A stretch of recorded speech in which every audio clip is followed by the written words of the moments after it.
পৃথিবীতে কে যে বন্ধু আর কে যে শত্রু এটাই বুঝতে পারি না, বোঝা যায় না, মানুষ বুঝতে পারে না। কারণ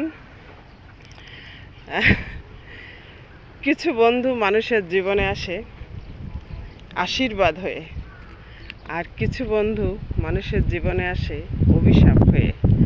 তো বুঝবেন কি করে? সবাই তো বন্ধু বেশেই আসে, তাই না? মানুষকে বিশ্বাস কি? নিজের মনটাকেই তো বিশ্বাস করা যায় না।